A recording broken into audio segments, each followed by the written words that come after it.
전 예수님, 주님의 이름으로 평화를 빕니다. 여러분들, 성서 강의가 매일같이 있는 것이 아니라 일주일에 이제 2번 있다 보니까 어, 새로 강의를 들으시려면은 바로 전 강의를 이렇게 한번 들어보시고 그리고 새로 올라온 강의를 들으시면은 훨씬 더 이렇게 문맥이 잘 통할 거라고 생각이 됩니다. 오늘 아브라함의 그 믿음 이야기 2번째죠. 성경에 보면은 아브라함은 사흘 만에 가까스로 하느님이 지시하신 산으로 옵니다. 저는 이 사흘이라고 하는 이 말에 참 많은 고민을 했습니다. 뭐 고민이라기보다 왜 사흘일까? 사흘 동안 걸었다고 하는 것은 상당히 먼 거리죠. 왜 사흘씩이나 걸리는 먼 산을 선택하셨을까라는 겁니다. 바로 그 자리에서 번제를 올려도 될 터인데, 뭐 아니면은 뭐 눈앞에 보이는 저 앞산에 가서 번제를 올려라 해도 될 터인데, 사흘이나 걸리는 그 산에 가서 번제물을 바치라고 한 이유가 뭘까? 첫 번째 떠오르는 것은 그 생각이었습니다. 사랑하는 자식과 사흘 동안 충분히 석별의 정을 나누도록 배려하신 것이 아닌가? 이렇게 처음에 생각을 했는데 그건 아니었던 것 같습니다. 왜냐하면 야훼 하느님도 아브라함이 아들을 죽이게끔 그렇게 미리 계획하고 계신 것은 아니었지요. 분명히 아브라함은 하느님 입장에서 볼 때 내가 원하는 방식대로 뭔가 아무튼 순명을 할 것이다. 그렇기 때문에 사흘이나 걸리는 먼 거리를 가게 한 것은 사흘 동안 자식과의 그 이별이라고 하는 그 아픔을 그 석별의 정으로서 이렇게 승화시켜라 라는 뜻으로 사흘이나 걸리는 그 시간을 주었을까? 아니라는 얘기입니다. 사흘이라고 하는 그 길이는 시간은 꽤 긴 일수입니다. 옛말에 그런 말이 있죠. 작심삼일이다라는 말이 있습니다. 본인이 스스로 자진해서 힘차게 시작한 일도 3일 경과하면 그 마음이 어디론지 사라져버리고 실증이 나고 3일 전에 했던 결심이 흐려진다는 그 말 뜻일 겁니다. 우리들도 이 말에 충분히 동감합니다. 고백서에서 다시는 죄 짓지 않겠다고 했던 그 죄의 내용을 3일이 아니라 몇 시간 후에 다시 같은 죄에 떨어질 수 있다는 거 우리들은 살면서 통감을 하고 삽니다. 하물며 하느님의 명령에 따라서 자기 자식을 번제물, 다른 말로 통구이를 해서 바친다는 그 결심은 3일이 되면은 흐지부지 될 가능성이 분명히 컸던 겁니다. 그래서 처음부터 기쁜 마음으로 절대로 순종할 수 없는 명령이었던 것이지요. 하느님께 절대 순종하는 신앙이 가령 있었다 해도 사흘 안에는 어지간히 동요를 할 겁니다. 그 3일간 아브라함의 하느님의 그 신뢰를 하느님은 지켜봤던 겁니다. 내가 지금 너에게 네 아들 바치라 할 때 너는 아무 소리 안 하고 순명하는 것처럼 보이지만 어디 며칠 지내봐라.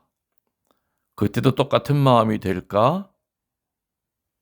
한번 너를 지켜보겠다. 그래서 사흘이나 되는 그 먼 거리에 있는 산에 가서 번제물을 바치라고 한 것이 아니었을까.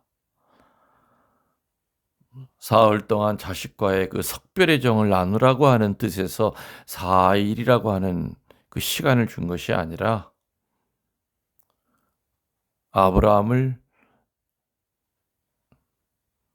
테스트하는 거죠. 사흘 안에 분명히 네 마음이 바뀔 수도 있다. 어떤가 보자.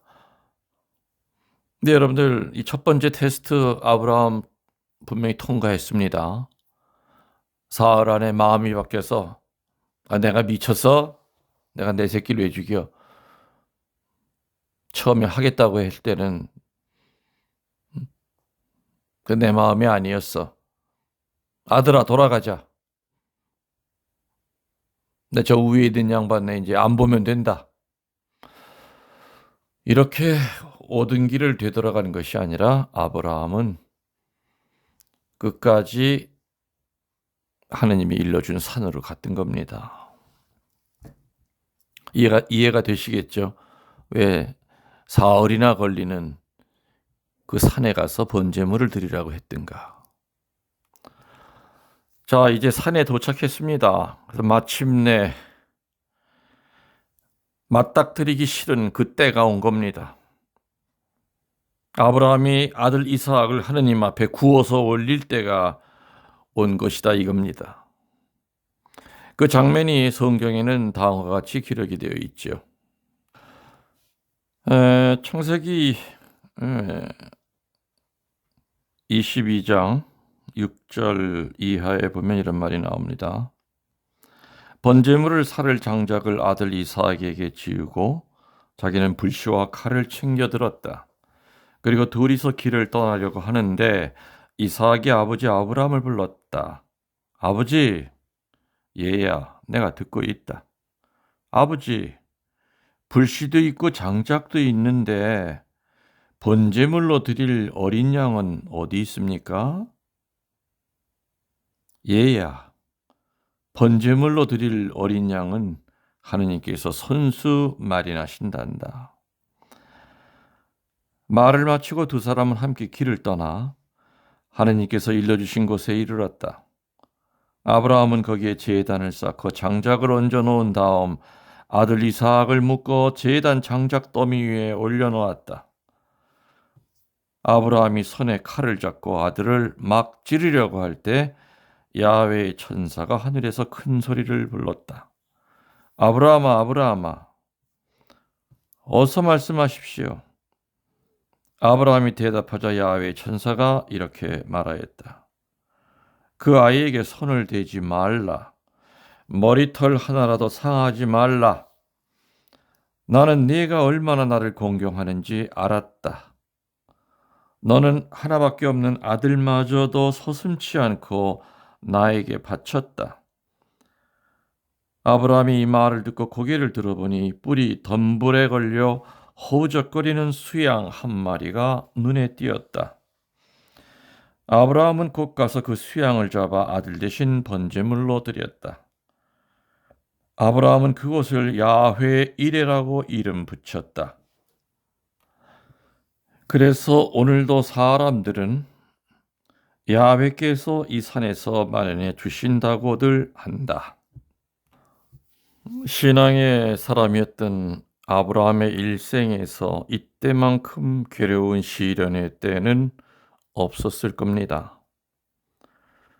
제 자식을 제 손으로 태우라고 하는 그 이상의 가혹한 명령 요구는 사실 이 세상에 없습니다. 차라리 네가 죽어라고 이런 명령을 듣는 것보다 더 괴로운 명령이 네 자식을 죽이라는 얘기였을 겁니다. 그렇지만 아브라함은 그 명령에 순종하였습니다. 그래서 믿음이라는 것은요, 요컨대 하느님을 온전히 믿고 하느님에게 순종하는 것이라고 저는 생각합니다. 교우들에게 참 수도 없이 많이 얘기했죠. 누군가가 믿음이 뭐냐고 물으면 이렇게 대답해야 된다고 얘기했습니다. 뭐라고 대답하라고 그랬습니까, 제가? 아주 간단하죠. 하느님을 첫째 자리에 모시는 것이다. 그게 믿음의 가장 핵심입니다. 하느님을 첫째 자리에 모시지 않으면 절대 순명할 수가 없습니다. 하느님에게 복종하자면 내 마음을 버려야만 합니다. 마치 예수 그리스도가 기도하신 것 같이 저의 뜻대로 마옵시고 아버지의 원대로 하옵소서. 예수님의 이 기도에서 나온 이 온전한 봉헌, 이 말씀이야말로 하느님에게 대한 완전한 신뢰이고 복종이라고 생각이 됩니다. 아브라함은 독자 이삭을 제물로 바치라는 명령에 순종하여 이제 막 내 자식 가슴에 칼을 대어 찌르려는 순간 손을 대지 말라는 야훼의 사자 음성을 듣습니다. 그리고 그 대신에 그곳에 한 마리의 사냥을 발견하게 됩니다. 바로 이 사냥이야말로 신약에 있어서의 예수 그리스도이십니다. 아멘. 하느님은 항상 우리가 날마다 범하고 있는 그 죄의 보상을 위해서 예수 그리스도를 준비하고 계십니다. 하느님은 아브라함에게 독자를 요구하셨습니다. 그러나 그 하느님 자신이 독생자 예수님을 전 인류에게 주신 겁니다. 그래서 성서 말씀에 하느님이 그 아들을 세상에 보내신 것은 세상을 심판하려 하심이 아니고 그로 말미암아 세상이 구원을 받게 하려 하심이다. 이런 성경 말씀 기억이 나실 겁니다. 교회 여러분들, 아브라함은 하나밖에 없는 아들을 바치려고 했습니다. 근데 만일에 말이죠, 여러분의 자식이 어머니, 아버지, 나 사제되고 싶어요, 이런 얘기했을 때 기쁘게 그 말을 받아들이는 부모가 얼마나 될까? 당황스러울 겁니다. 아들아, 너 잘 생각해봐라. 사제 생활이 얼마나 힘드니? 신부님들 사는 거 보면은 만만치 않지 않니? 공부하는 기간도 길고, 너 차라리 공부 잘하니까 의사가 되라. 믿음이 있는 의사가 되면 더 좋은 거 아니니? 자식도 없이 신부님들 이렇게 보니까 처량해 보이기도 하더라. 아무튼 이런저런 설득을 할 수가 있습니다. 예전에 어느 본당에서 본당 열심한 회장님 아들이 똑똑한 사람이었는데 신학교를 간다고 하니까 그 회장님 부부가 절대적으로 반대하고 나섰습니다. 어느 날 회장님이 술을 잔뜩 먹고 저를 찾아와서 울면서 신부님, 우리 아들이 독자입니다. 대가 끊어집니다. 신부님이 좀 설득해 주십시오.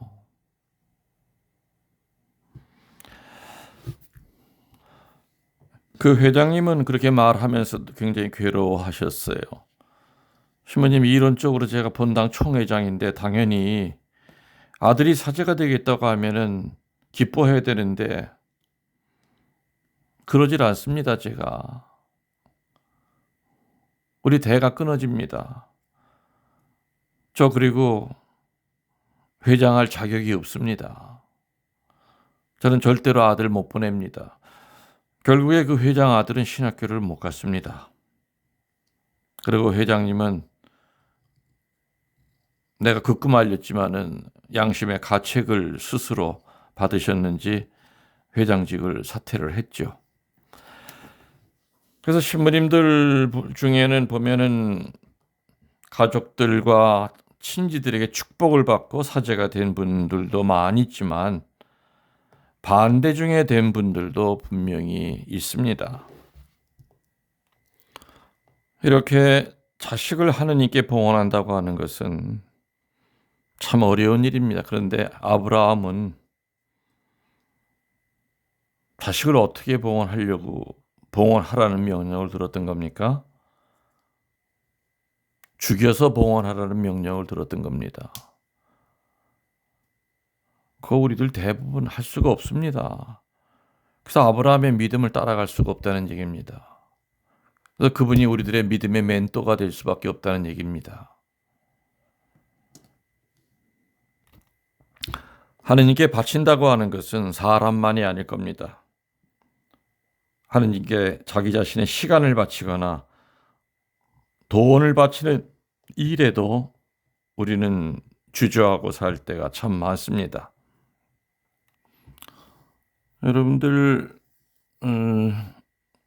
성가 214번이 뭔지 아시죠? 주께 드리냅니다. 같이 해보실까요? 내게 있는 모든 것을 아낌없이 바치네.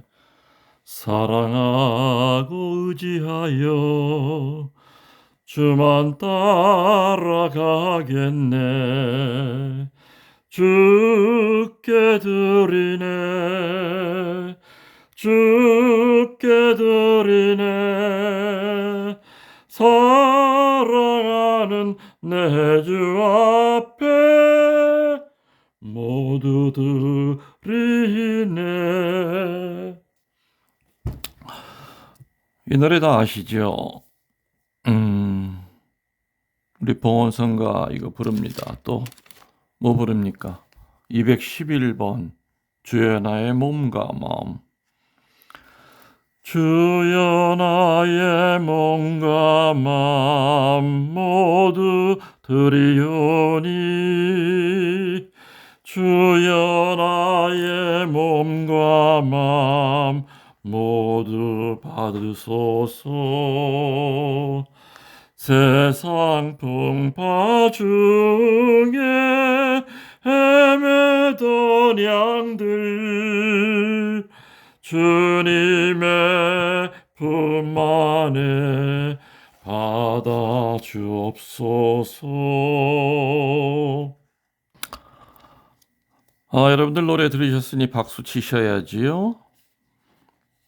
노래하면서 내가 괜히 시작했다 이렇게 후회 금세 했습니다. 그 214번에 보면은요, 2절이 보면은 내게 있는 모든 것을 겸손하게 바치네. 1절은 아낌없이 바치네. 3절은 주를 위해 바치네. 이렇게 나옵니다. 그리고 후렴은 주께 드리네, 주께 드리네. 사랑하는 내 주 앞에 모두 드리네. 우리 이 노래 부르면서 헌금하러 나갑니다. 헌금하러 나가실 때 어느 색깔의 돈을 내야 될까 망설이신 적은 없습니까? 여러분 자신을 위해서는 아낌없이 쓰셨지만 하느님을 위해서 입으로만 주께 드리네 했을 뿐이지, 겸손하게 드린다고 했을 뿐이지 그렇게 드리지 못한 적 많지요. 입으로만 봉헌하는 것입니다. 그래서 성가 후렴 부분을 바꿔야 되지 않을까. 모두 드리네가 아니라 내가 드리고 싶은 것만 드리네. 내가 아까운 것은 못 드리네. 뭐 이렇게 바꿔야 되지 않을까. 그런 생각이 듭니다. 그래서 제가 늘 강조했죠. 봉헌이 뭡니까? 대답해 보십시오. 내 것의 일부를 떼어서 하느님에게 드리는 것이 아니라 하느님의 것을 하느님에게 되돌려 드리는 것이 봉헌의 정의다. 그 생각이 박혀 있다면은요. 자식이 신학교 간다고 하고 딸이 순종한다고 했을 때 애초부터 내 자식이 아니거든요. 하느님 거지요.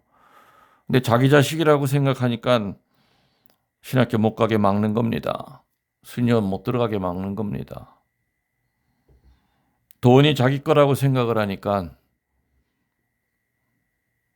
하느님이 필요하다 할 때 못 내놓는 거죠. 시간도 마찬가지고요. 시간이건 돈이건 자식이건 아무튼 모든 것은 다 하느님의 겁니다. 따지고 보면 내 거라고 하는 것은 머리끝에서 발가락까지 단 하나도 없습니다. 시간이요, 자식이요, 뭐요. 자식이 여러분이라면 여러분 원하는 대로 만들어줘야 되는데 자식이 속색이지 않으십니까? 내 속으로 난 자식이지만 그 자식이 다 잘하고 삽니까? 하느님의 것을 하느님에게 되돌려 드린다. 아브라함은 아마 이 생각이 철저했던 겁니다.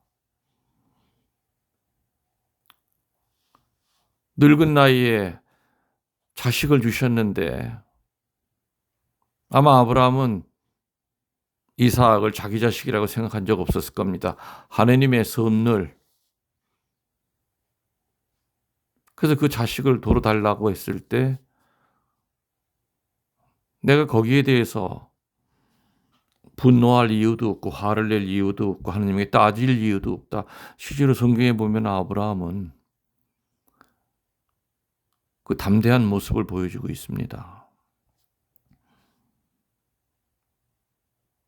시간도 하느님의 거기 때문에 하느님께 드려야지요.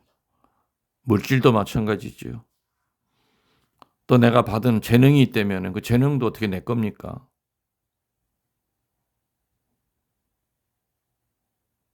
다른 사람에게 없는 재능도 선물이지요. 그 선물 자기 만족을 위해서 주신 탤런트가 아닙니다. 선용을 해야 되죠. 입으로는 노래로는 모두 드리네 아낌없이 드리네 하면서 그렇게 드리지 못하는 사람들에게 이 노래는 절대 가슴에 와닿지 않는 노래고 별로 하고 싶은 노래가 아닐 겁니다. 하고 싶은 선거가 아닐 겁니다. 여러분 알다시피 저는 은퇴하고 난 후에 지금 거의 2년 정도 식복사 없이 밥 해주는 사람 없이 제가 혼자 밥하고 그리고 살림을 혼자 합니다. 며칠 전에 부엌에서 당근을 자르면서 이런 생각이 들었습니다. 당근은 어디를 자르거나 당근이구나. 그렇다면은 우리의 생활은 어디를 잘라도 크리스찬일까? 내 생활의 어느 단면에서나 하느님을 찬양하고 하느님께 순종하고 있을까? 당근은 분명히 어디를 잘라도 당근이고 무도 어디를 잘라도 무입니다. 고구마도 어디를 잘라도 고구마죠. 고구마의 가운데를 자르니까 감자가 나올 수는 없는 겁니다. 그렇지만 우리들의 그 신앙도 삶도 이렇게 다 똑같을까? 아닐 겁니다. 쇠고기 통조림 속에 말고기가 들어가 있을 수 있고요. 게장인 줄 알고 먹었더니 가짜 상품일 수도 있다는 얘기입니다. 그래서 우리들은 나 자신의 생활을 들여다보면서 이래도 내가 과연 크리스찬일까라는 그 생각을 종종 하게 됩니다. 나는 껍데기만 크리스찬 아닌가? 가짜 크리스찬이 아닌가? 이렇게 살아도 크리스찬일까? 본인이 크리스찬이 아니라고 이렇게 생각이 드는 것은 결국에는 뭡니까? 내가 지금 하느님에게 순종하지 않고 살고 있다는 바로 그 반증일 겁니다. 하느님 말씀에 순종하는 일을 아브라함과 같이 진실하게 하고 있지 않기 때문에 본인이 자신을 생각해도 가짜 크리스찬 같은 그런 생각이 들게 되는 거라는 그 뜻이지요. 여러분들 명심하셔야 됩니다. 예수 그리스도는요, 우리 모두의 단순한 위안을 위해서 십자가에 달리신 것이 아닙니다. 우리가 성서를, 하느님 말씀을 그냥 단순히 일시적인 위안을 위해서 읽고 있는 것이 아닐런지 우리는 반성을 해봐야 됩니다. 가령 예를 들어서 사람을 판단하지 말라는 그 성구 하나도 순종하는 마음으로 받아들일 때는 정말 다른 사람을 판단하지 않게 됩니다. 그러나 그 지식으로 남아있을 때는 아무 의미가 없습니다. 성경을 100번을 읽으면 무슨 소용이 있겠습니까? 성경 말씀 그대로 순종을 해야 됩니다. 판단하지 말라는 성경을 읽었을 땐 거기에 따라오는 우리 삶의 변화가 있어야 되는 것이지요. 아브라함이 이삭을 바치려고 결심했던 그 결심의 100분의 1에도 우리들에게 있다면은 우리들은 하느님에게로 나아가는 데 방해가 되는 자기 자신의 그 에고이즘을 분명히 버릴 수가 있을 겁니다. 아브라함의 신앙 이야기 1번에서 제가 어느 신자집에 방문했더니 십자가 고상 밑에 성경 귀절이 쓰여 있었다고 그랬죠. 야훼께서 이 산에서 마련해 주신다. 이런 것을 표구로 만들어서 수십 개를 방에다 붙여놓은들 변화가 없다면 그거는 그냥 인테리어고 장식일 겁니다. 하느님에 대한 절대적인 신뢰에서 나온 순종이 밑바탕이 되어 있을 때에만 십자가 밑에 고상 밑에 걸려있는 그 아름다운 성경 귀절은 빛을 발하는 겁니다. 그리고 우리 집에 있는 좋은 성물들도 빛이 나게 되어 있는 겁니다. 우리들이 진실하게 하느님에게 순종하려고 할 때에만 야훼의 산에 준비된 그리스도가 확실하게 살아계신 하느님으로서 우리들에게, 우리 가정에게 분명히 다가오실 거라는 거 우리 믿도록 노력하고 아브라함의 믿음을 본받도록 노력합시다. 여러분들 다음 시간에는 좀 쭉 건너뛰겠습니다. 건너뛰어서 37장 요셉 이야기를 좀 묵상하도록 하겠습니다. 여러분들 미리 꼭 읽어보시고요. 그리고 건너뛴 것도 여러분들이 한번 쭉 읽어보시면은 좋을 것 같습니다. 여러분들 하늘의 별보다도 더 많이 여러분들 사랑하고 있고요. 또 여러분들 미사 때마다 늘 합당한 축복 내려갈 수 있도록 미사 중에 늘 기억하고 삽니다. 여러분들도 이 은퇴한 사제가 정신 흩어지지 않고 주님 나중에 언젠가라도 마지막 불러가실 때까지라도 온전하고 또렷한 마음으로 살아갈 수 있도록 이 은퇴 사제를 위해서도 기억해 주시면 고맙겠습니다. 여러분들 사랑합니다. 전능하신 천주 성부와 성자와 성령께서는 이 말씀을 듣는 모든 이들에게 강복하소서. 아멘.